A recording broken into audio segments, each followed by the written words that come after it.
Se tem uma palavra que ganhou força nos últimos anos, essa palavra é resiliência. A vida muda, os planos viram do avesso e no meio disso tudo, a gente é desafiado a encontrar o propósito e sentido para continuar. Hoje, no Opinião Desformada, a gente quer conversar justamente sobre isso. Como se manter firme em tempos incertos e qual é a base que realmente sustenta a vida. Nosso convidado é o Daniel Melo Félix, engenheiro civil, cristão, músico, mineiro de Uberaba, esposo da Lari e alguém que tem aprendido a equilibrar fé, trabalho e relacionamentos, em meio a mudanças inesperadas. A gente vai usar a história dele como ponto de partida, mas a conversa é sobre todos nós, sobre como encontrar propósito e força quando nada parece garantido. Pronto pro papo, Dani? Prontíssimo pro papo. Como você falou aí, nada é por acaso, né? Então a gente se encontrou aí, tem um propósito. Exatamente. Tem um propósito. A gente não descobriu ainda, uma hora a gente vai descobrir. Eu colocaria mais uma coisa aqui, que eu acho que pra mim é uma característica muito forte sua. Você é um cara que transborda. Você é um cara que está sempre transbordando, você é um cara que sempre olha pelo outro, sempre se coloca. Desde que eu te conheci, foi um dos fatores que mais me prendeu ali na atenção. Eu lembro como se fosse hoje, a gente bater naquele papo lá em Recife, e eu dividindo contigo uma situação, e você, peraí, mas vamos entender, por que será que aconteceu isso? Por que aquele cara fez determinada coisa? E isso me chamou a atenção, porque você se colocou no lugar do outro. E isso, hoje, mais do que nunca, eu vejo que é escasso. Naquela época, há 10 anos atrás, já era escasso. Hoje, então, cada vez mais. Então, Super Daniel é um cara que transborda. Sim, sim. Eu acho que um ponto muito legal também, eu queria que você trouxesse, a gente já teve um convidado aqui que é engenheiro e foi formado em música também. Por coincidência, o Dani também, engenheiro e músico. Conta pra gente como é que é essa história aí, Daniel. Então, pessoal, vamos lá. Eu sou de família cristã, né, como eu disse aí, e eu sempre frequentei a igreja muito, então a música é um dos pilares. Então, o pessoal que está na igreja sempre está envolvido em participar de alguma atividade, e passa um tempo você não quer ficar lá só assistindo, né? Então, a gente sempre quer participar. Minha mãe já era música, já tocava na igreja lá também, meu pai sempre teve várias participações, e aí eu me interessei por música. Sua mãe era? Minha mãe é música. Música assim, né? Meio que por hobby, ela tocava lá na igreja. Na igreja que a gente participava tem orquestra. Então ela tocava saxofone. Então ela tinha o saxofone em casa, eu via ela tocar. E aí um dia eu peguei emprestado o saxofone dela, falei, deixa eu ver como que é. Aí aprendi a tocar e a partir de então eu fiz aula. Molequinho ainda? Molequinho assim, 11 anos por aí. Eu estudei no Conservatório Estadual lá da minha cidade por muito tempo. Conservatório, muita coincidência. Conservatório, estudei por 8 anos, só que a minha formação inicial foi na igreja. Então eu aprendi com o pessoal na igreja, lá no conservatório era mais para aprimorar a parte técnica. Só que eu não fazia só o saxofone lá, eu fazia bateria. Meu pai foi baterista na igreja também. Então, a família era uma banda. Praticamente a banda do Chaves lá, né? Mas era a banda. Era a banda do Chaves. Que legal! E aí sempre tive esse envolvimento aí lá na igreja. A igreja é muito musical, né? Então eu fui aprendendo lá. Fiz algumas participações em banda militar lá da cidade, lá da polícia militar lá. Eu estudei lá com o sargento, que ele era um músico lá, que por um tempo ele foi o regente da banda lá da igreja lá. Fiz alguns ensinamentos. E aí a música traz pra gente muita coisa pra vida, né? Uma delas, principal, é disciplina. Então, Olha, mesma ligação que a gente fez com o Diego, né? De disciplina. Muito legal, pra você estudar a música ali, então tem que ser metódico, dia a dia. Tem a parte criativa, né? Que às vezes tem gente que, igual eles falam, que nasce com um dom, a pessoa pega um violão ali, uma bateria ali, um pandeiro, que seja uma percussão. Automaticamente, a pessoa, com o tempo ali, ela se desenvolve.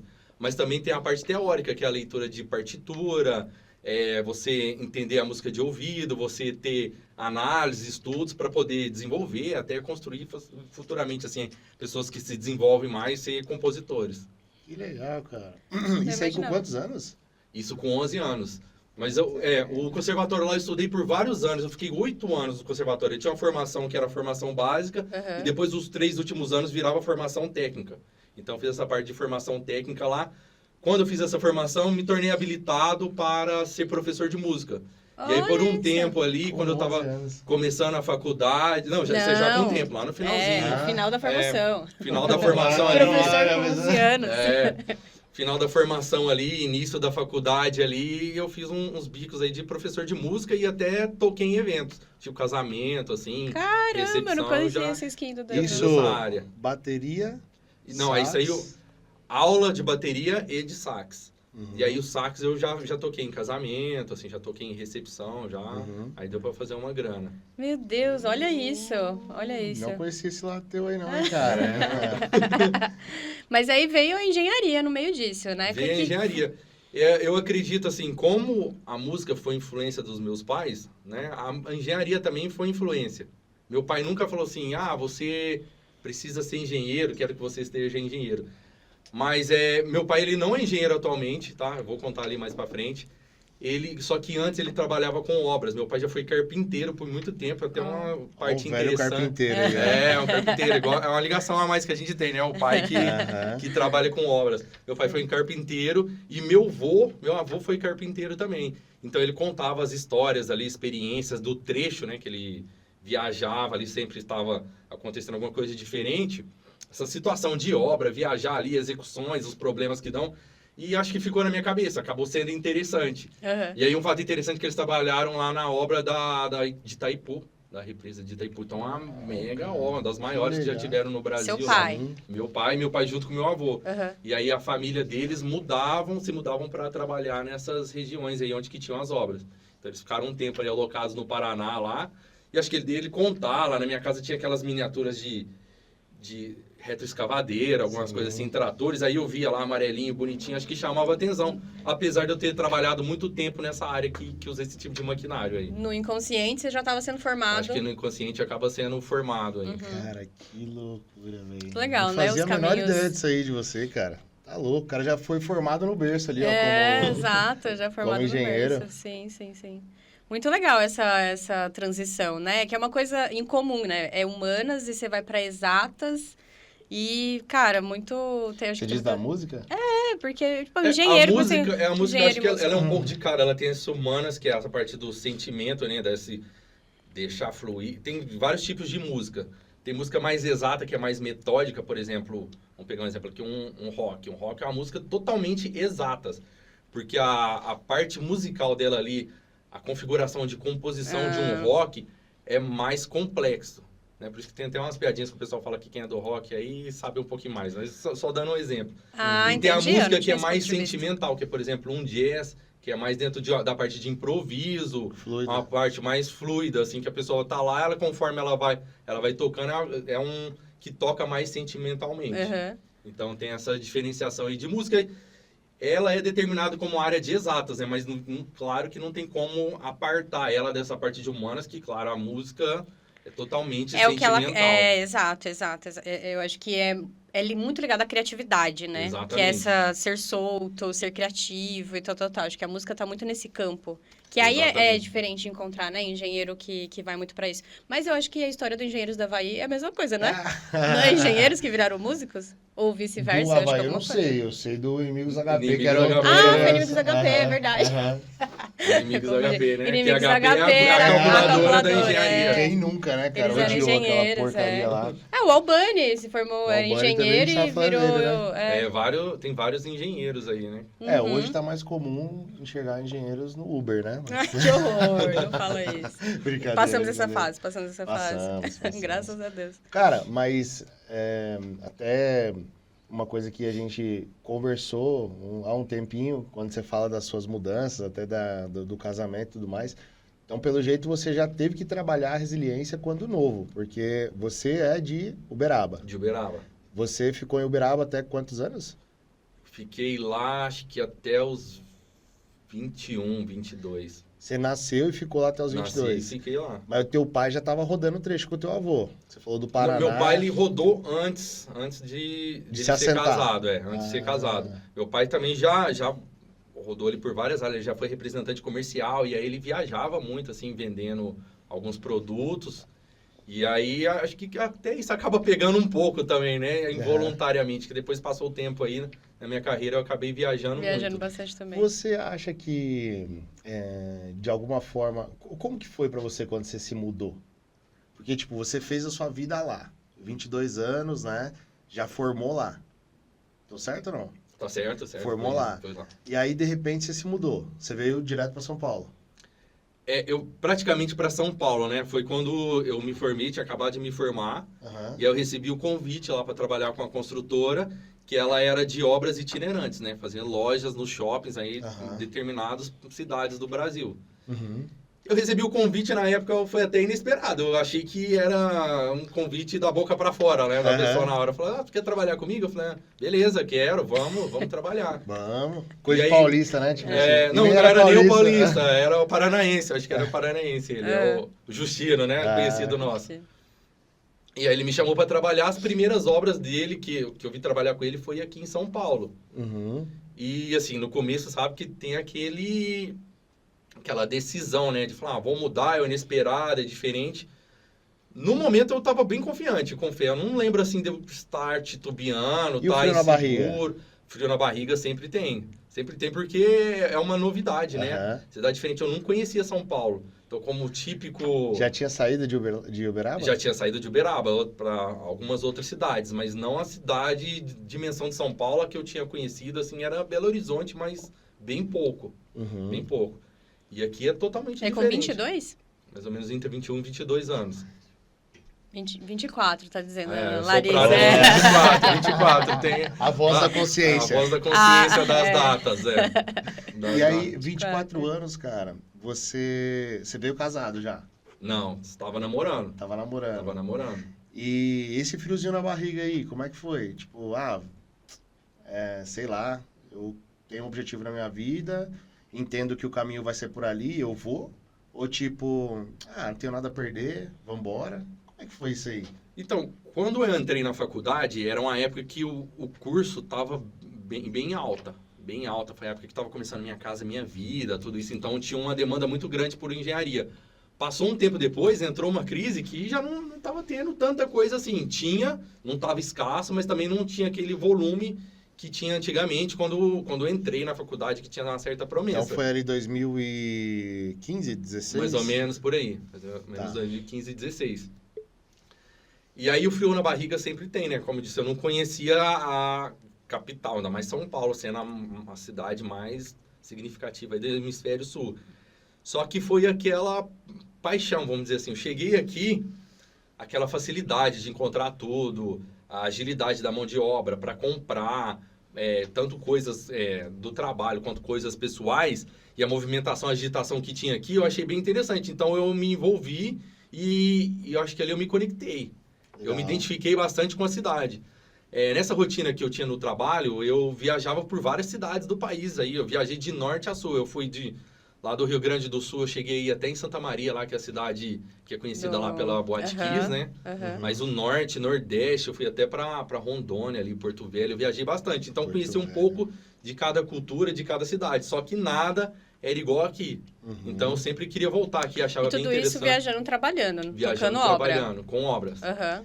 E isso como né, engenheiro, tocar obra, imprevisto é quase que uma coisa que é certeza que vai ter. Faz parte, né? Faz parte da Faz rotina. parte, eu acho O quanto você acha que isso, né, de ter que lidar com esses imprevistos, o quanto te trouxe casca mesmo, né, resiliência ali para lidar com tudo isso do dia a dia?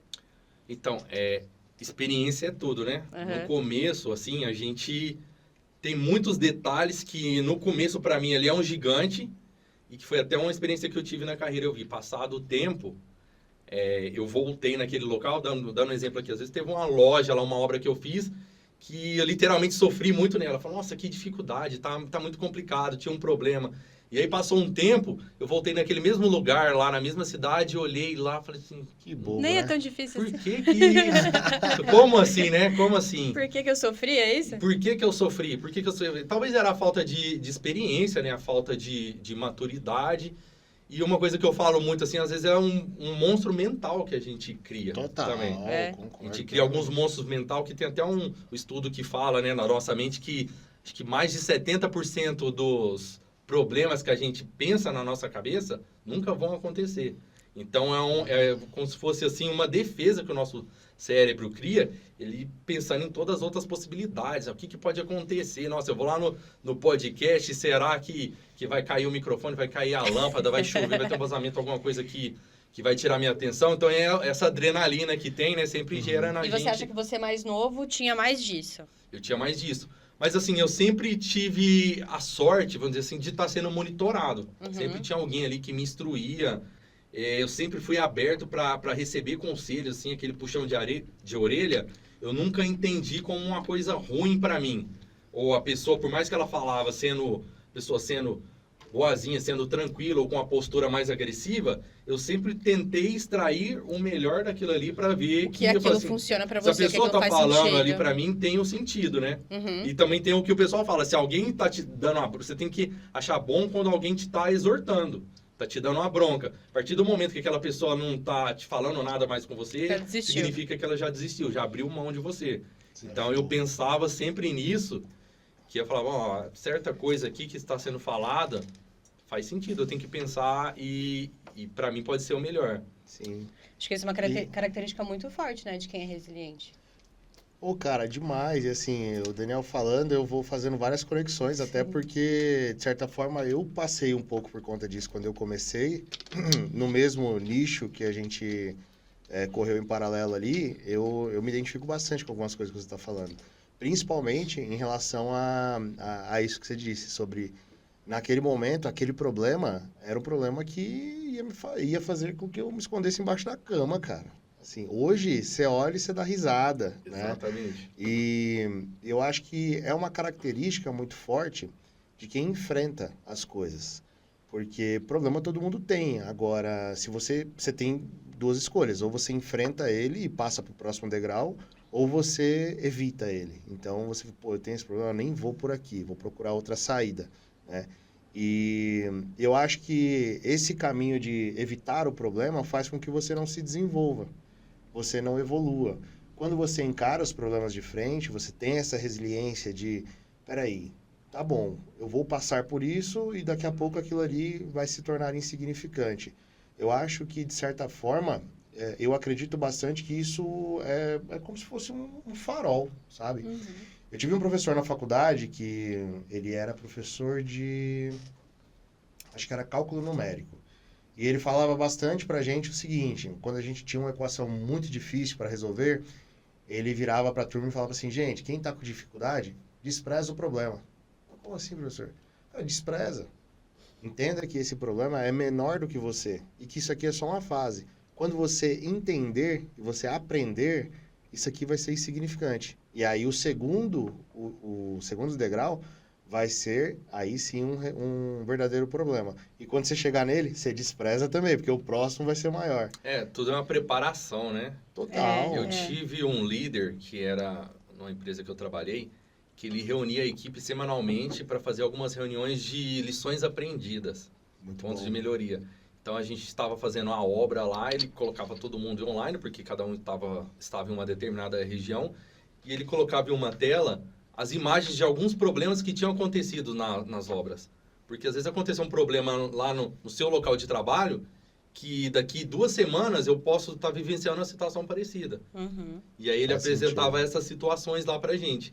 Quando ele apresentava, por mais que, às vezes, a pessoa trazia lá que era um problema, falava, deu errado porque, de repente, contratou a mão de obra mais barata, não contratou a pessoa qualificada que eu solicitei, o prazo está muito curto, não teve a definição. Ele sempre trazia para a gente que todo problema, de certa forma, daria para prever. Falou, dá para prever. Ele falou assim, claro, toda empresa tem um custo, né? Ele falou assim, eu não consigo, para todas as frentes de trabalho aqui, contratar a melhor mão de obra. Algumas serão intermediárias, né, que vai exigir de quem é o líder ali ajustar a equipe, estar mais próximo da equipe, e algumas são pessoas que são autônomas ali, que desenvolvem sozinhas. Então ele passava essa situação, e conforme ele ia mostrando o que era acontecido ali, ele falava assim, tal situação aqui, pessoal, se a gente tivesse pensado um pouquinho a mais, não daria para prever? Uma certa entrega que, em vez de entregar em certo momento, se a gente antecipasse essa entrega aqui, não resolveria um problema de acúmulo de funções, de coisa em certo momento. E aí ele falava isso nessa reunião, às vezes era online, às vezes eu estava da minha casa, ou às vezes eu estava lá na obra ou no escritório em grupo. Muitas pessoas falavam assim, nossa, mas você falando aí é fácil, né? Não sei o que, é fácil. Claro, tem aquela diferença da teoria e a da prática, sim. Claro que aí na prática, às vezes você tem uma teoria que é igual todo mundo fala, criticar o jogador de futebol ali, fala, mas era só tabelar ali, chutar, mandar uma bicicleta, era gol, era fácil. Não é tão simples assim a execução. Mas eu trazia isso para mim e eu vi que muitas das vezes os problemas que tinham nas obras que eu passei, até aquelas lá de tempos atrás, que é igual aquele primeiro exemplo que eu dei, ou as que eu estava passando no momento, de certa forma, se eu me programasse, se eu tirasse um tempo para planejamento, me ajudaria bastante. Sim. E aí foi assim, uma virada de chave, literalmente, para mim, de pensamento, desde esse momento, então. Mas eu acho que é muito legal, porque eu tô entendendo que a forma como você sempre absorveu, você sempre estava disposto, tá, o que disso eu posso aprender, porque também a gente encontra gente que é escrota no meio do caminho, né? Exatamente. Vai falar coisa ali que também não precisa. Mas você sempre teve aberto a olhar para aquilo e entender, tipo, isso aqui acho que é legal, dá para absorver e melhorar. Porque um ponto que você falou agora, de ter olhado para trás e visto, puta, naquele momento eu era daquela forma, eu pensava daquela forma, e ver que hoje você pensa de outra, que você já pode resolver e ajudar outras pessoas, é uma evolução, né? É uma evolução prática que você vê do seu desenvolvimento. Isso, você tem clareza disso? Tipo, o quanto eu evoluí como pessoa, como profissional? Sim, eu tenho clareza justamente por causa dessas visitas, vamos dizer, entre aspas, ao passado, né? Ao passado, eu tive essa oportunidade de várias obras que eu fiz aí, trabalhos, eu voltar lá, eu sempre tive a curiosidade. Exemplo, eu fiz uma loja, sei lá, em Belo Horizonte. E aí depois eu voltei em Belo Horizonte para fazer um trabalho em outro lugar. Eu sempre quis voltar nesse lugar para olhar lá e ficar observando. Nossa, isso aqui, para mim, eu tava achando que estava estourando nessa época. Mas eu tô olhando assim, mas ficou muito ruim. Porra, foi muito ruim. Só que esse ver burro. que ficou muito ruim, eu enxerguei de forma positiva. Falei, nossa, como eu evoluí hoje a ponto de poder entender que aquilo que eu entregava ali, que eu achava que era bom, muito bom, que era muito bom, e hoje é ruim.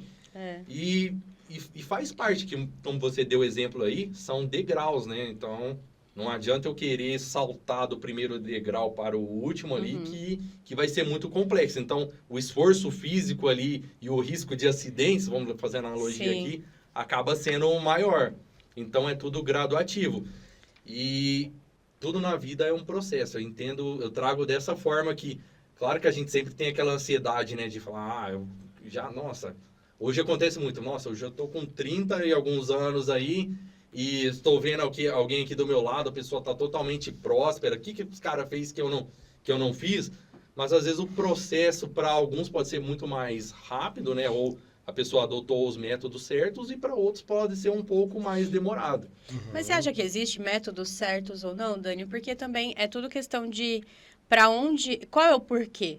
Essas pessoas chegaram lá porque elas tinham um norte, elas tinham um objetivo, tinham um porquê. Porque eu acho que cada decisão não é certa ou errada, mas é o caminho. O caminho que você vai fazer é só seu. O caminho que outra pessoa vai fazer é só dela. Mas onde ela queria chegar, onde você... Se você se coloca num parâmetro entre ela, mas os objetivos das pessoas são dois objetivos diferentes, a gente se compara e acaba, tipo, puta, eu ainda não cheguei lá. Mas lá onde? Lá onde, onde né? é esse... Às vezes eu acredito, assim, tem pessoas que já conseguem ter o objetivo muito bem definido, assim, desde o começo da vida, né? Você tinha isso? Como... Então, acho que eu nunca tive. Legal. Nunca tive. Sempre eu tive essas decisões. Primeiro eu quero ser músico. Eu já quis ser médico também, né? Hoje engenheiro. Mas, assim, eu trato cada dia, um dia por vez. Vou tentando, claro, tem os objetivos futuros, né? Que a gente sempre pensa e planeja. Mas, assim, faço a minha parte, né? Que igual a gente deu os exemplos aí de estar sempre tentando fazer o melhor, né? Dentro daquilo onde que estou alocado atualmente. Mas eu confio muito em Deus também porque todo o caminho que vem provém dele.